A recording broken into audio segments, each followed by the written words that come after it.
Okay, so on number 2, did y'all see there's this kind of rogue -3 at the end of that? Look at number 2 on your worksheet. Yes. Just cross that out. This is a misprint, and I keep forgetting to change that. So this is number 2. Do y'all see what I mean? All right, we're off your memo page now, but you might want to look at it, or this is like looking at your memo page up here. All right, but a lot of you probably don't need to look very much already. Amplitude. Which number gives me amplitude? 4. Period. I'm going to say 2 pi over which number? 2 pi over this number. So the period is pi. So pretty easy to tell what I'm going to count by to divide it up evenly. I'm going to count by pi over 4s. All right, I need my phase shift and my vertical translation. Together, those are going to give you your new target, your new starting point. To find my phase shift, I always set this equal to 0. It just tells me where to slide it over. Girls, the reason that makes sense, I used to wonder why that worked, is you're finding your new, quote, 0. Do y'all see what I mean?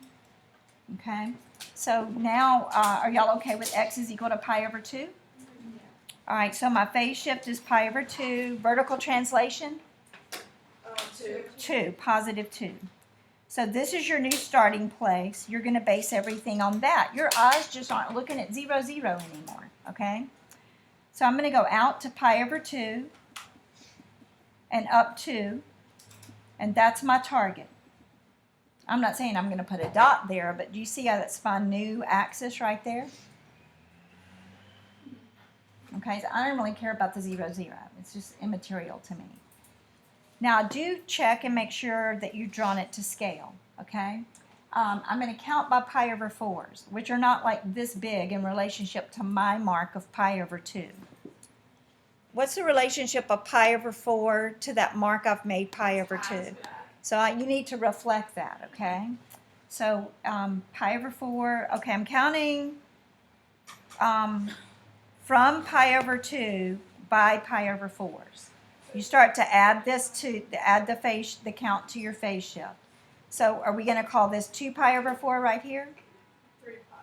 So the next one's 3 pi over 4, 4 pi over 4, 5 pi over 4, 6 pi over 4. You can reduce or not. Sorry, mine's really ugly. Okay, now it's cosine. So look at your target. If it's sine, you'll put a dot on your target. If it's cosine, where am I going to go? How far? 1, 2, 3, 4.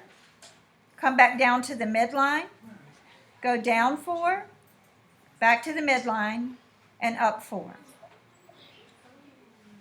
Wait, where's the midline? Yeah, what is the 2? Everything got moved up 2. Do you see that plus 2? Yeah, so So the Chloe amplitude just- be down 2? The amplitude up 4. I'm going up 4 You move the and down amplitude 4. up as well. Once you just get count here, look, that graph's going to go up 4 and down 4. You just You know, count it used to go up 4 and down 4 from 0. Yeah. Now it's going up 4 and down 4 from 2. Does that answer your question? Chloe, this is really cool. 2 plus 4 should be your highest number 6. 2 minus 4 should be your lowest number, because it's going to go that far away from your new middle. Okay? So I'll usually have you graph it through 2 periods, okay? Where if you do that, you just keep counting out by whatever you were counting and draw another wave. I will do a couple more on this worksheet, and then on the back you'll do those for homework, okay? Please check assignments, because I'll probably change some signs on the back. I did too many that shifted to the right. I want you to have to do one that shifts to the left. But I'll be very clear. Please check assignments, okay? Thank you. Thank you. Um,